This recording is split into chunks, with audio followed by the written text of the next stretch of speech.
Assalamualaikum warahmatullahi wabarakatuh. Selamat sore, salam sejahtera untuk kita semua. Oke, sore ini sekitar jam 4 sore saya berada di komplek TPU, tempat pemakaman umum Desa Pasucen, Kecamatan Trangkil.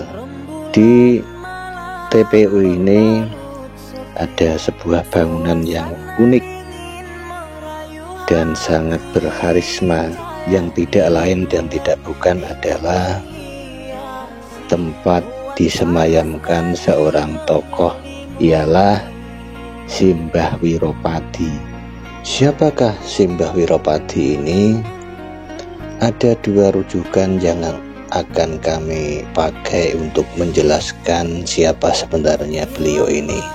Versi yang pertama mengatakan bahwa Simbah Wiropadi ini adalah muridnya Simbah Ahmad Mutamakin Kajen, yang pada saat itu ditugaskan untuk babat alas, yang selanjutnya alas itu menjadi sebuah desa kecil yang diberi nama Pasucen.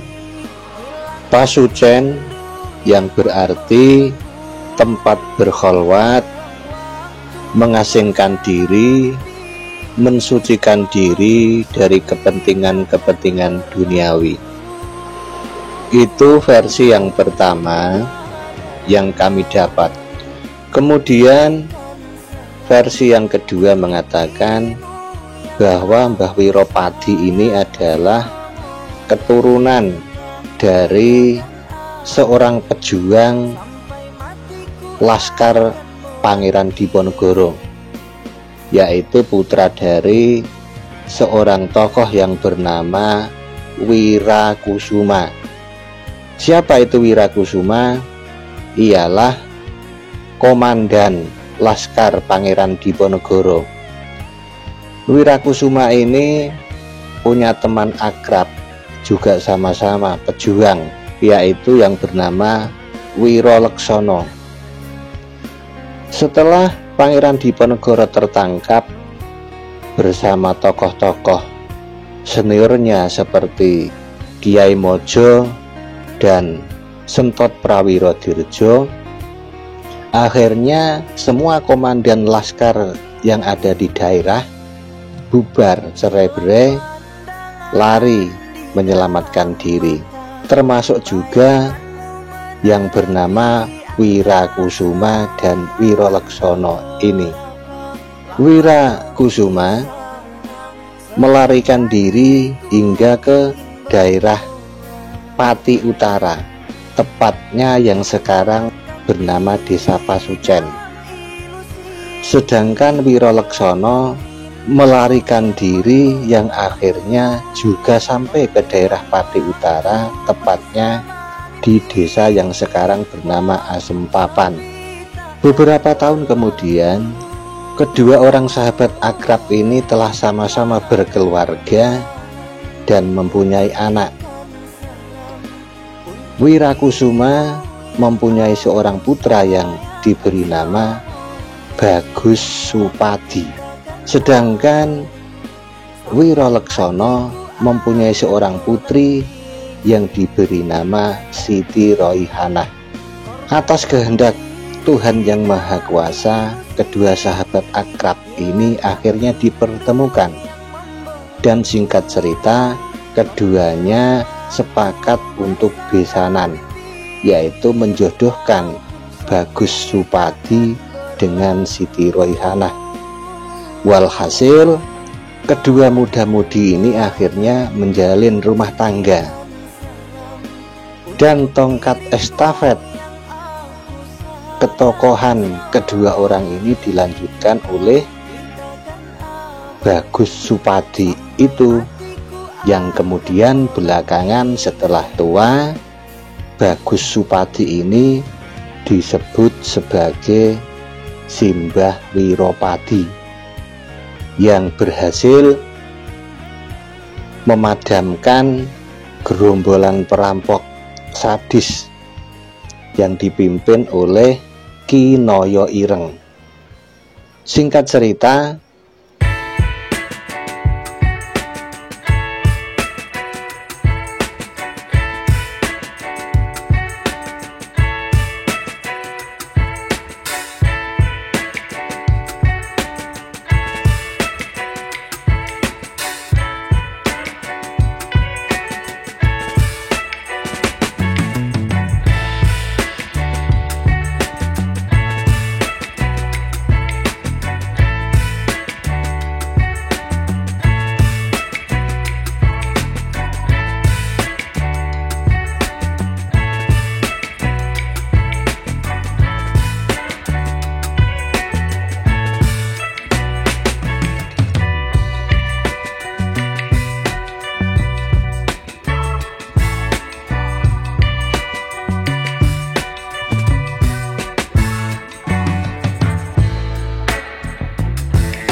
teman-teman, ini nampaknya barusan ada orang yang meninggal.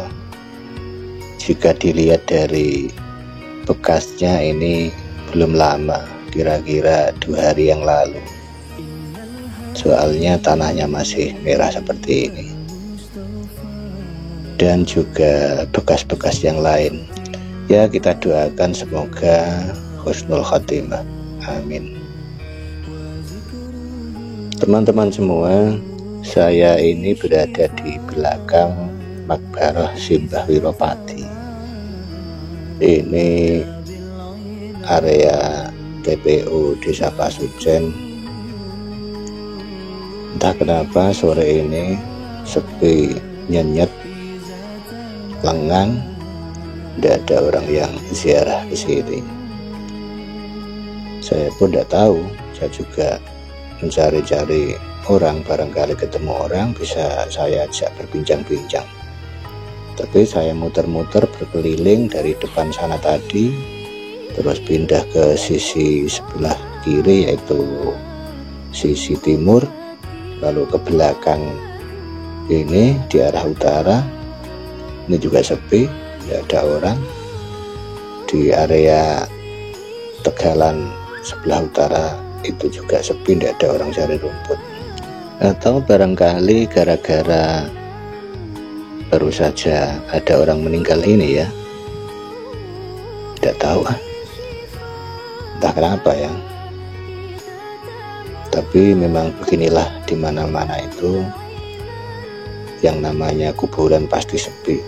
Seandainya mata batin kita ini dibuka kasyafnya oleh Tuhan, tentu kita akan dapat melihat, paling tidak merasakan suasana para penghuni alam barzah. Dan tentu bagi saya pribadi sangat bersyukur, berterima kasih kepada Tuhan, kenapa mata batin saya ini tidak dibuka, sehingga Dengan tertutupnya kasyaf batin saya tidak bisa melihat alam gaib. Terbukanya kasyaf batin seseorang itu juga ada untungnya, juga ada ruginya. Namun sebenarnya kalau direnungi itu bagi orang yang memang tidak makomnya lebih baik tertutup saja begitu.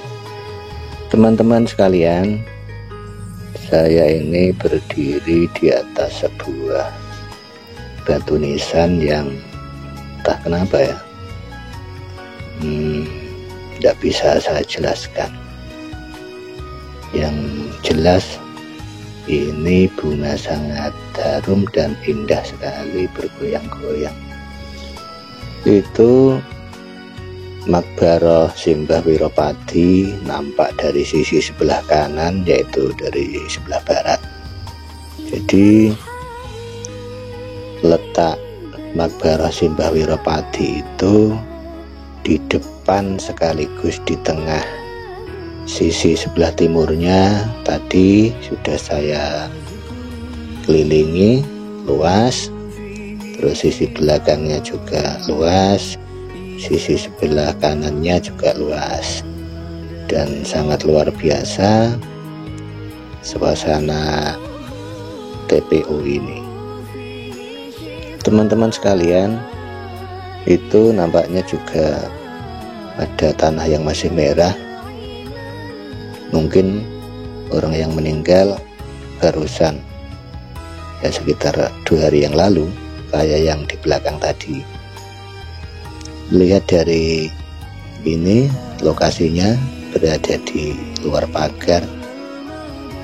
Mungkin ini orang yang terpandang di masyarakat, mungkin saja, saya juga tidak tahu. Ini kembangnya juga masih seger ini. Dan itu di belakangnya, itu di dalam jungkup itu ada 3 nisan, 3 kijing. Entah siapa ini, ya semoga husnul khotimah, amin. Teman-teman sekalian, ini saya sudah berada di area parkir depan Maqbarah Simbah Wiropadi.